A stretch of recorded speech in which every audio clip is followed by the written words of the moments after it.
umumnya, kebutuhan air di kota besar dipasok oleh perusahaan daerah air minum alias PDAM. Namun nyatanya penggunaan air tanah masih jadi hal lumrah di DKI Jakarta. Sumur bor pun banyak dijumpai di rumah-rumah warga. Apalagi kualitas dan debit air PDAM kerap dikeluhkan oleh para pelanggannya. Sebagian ada juga yang pakai PDAM, tapi kebanyakan pakai air tanah gitu karena PDAM-nya juga katanya sih kecil gitu, airnya kecil, jadi banyak yang cuman balik lagi ke air tanah lagi gitu. Padahal air tanah ibu kota juga belum tentu lebih baik kualitasnya dari air pam. Di kawasan Bukiduri ini misalnya, air tanah di sini sebagian besar berminyak. Tak ayal banyak warga yang menggunakan pompa air dangkal. Ngebor juga kadang-kadang airnya kuning di sini, nggak bagus gitu airnya. Ini kalau air kompak gini agak mendingan gitu, cakep gitu. Biar dalemannya nggak tinggi, tapi cakep airnya gitu. Malah kalau didalemin daerah sini malah kuning, berminyak gitu sini mah. Kondisi serupa juga dirasakan oleh perajin tahu tempe di Kampung Rawa Johar, Jakarta Pusat.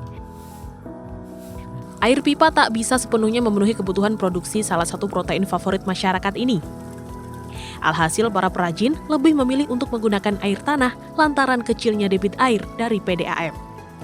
Dalam satu hari produksi, satu pabrik tahu tempe membutuhkan setidaknya 1.000 liter air. Kayak pam apa ledeng itu agak lama gitu. Soalnya kan kayak ledeng kan per rumah pasti punya, pasti masang. Jadi kan airnya itu nggak bisa diburu buat kerja gitu. Kayak sumur kan misalnya kayak gimana ya, punya sendiri kan mau dipakai siang, pagi, sore kan gede airnya gitu.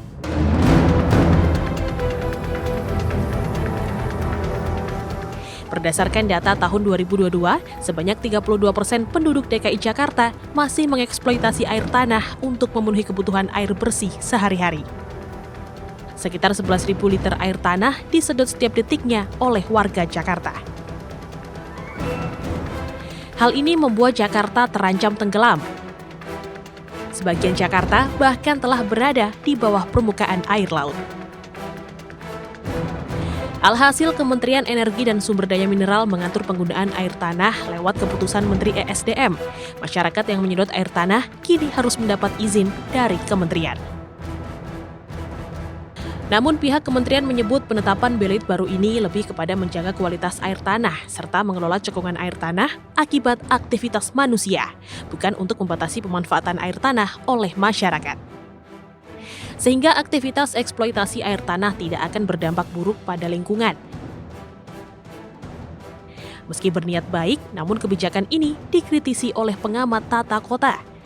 Salah satunya pemerintah belum mampu memenuhi kebutuhan air masyarakat lewat pipa, sehingga masyarakat tak memiliki pilihan selain menyedot air tanah.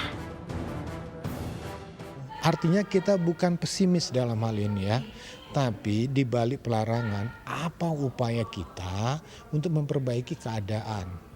Kalau bisa pelarangan, katakan aja pelarangan itu berlaku di mana? Di daerah yang 100% sudah bisa dilayani oleh air perpipaan. Sejauh ini yang memerlukan izin penyedotan adalah perorangan atau kelompok yang kebutuhan pokoknya melebihi 100.000 liter air tanah dalam sebulan. Dengan kata lain, mayoritas rumah tangga tak akan terdampak dari kebijakan ini. Meski demikian, masyarakat tetap harap-harap cemas mengingat peraturan turunan dari belit ini yang akan keluar dalam peraturan menteri masih digodok pihak kementerian. Dari Jakarta, Tim Liputan RTV.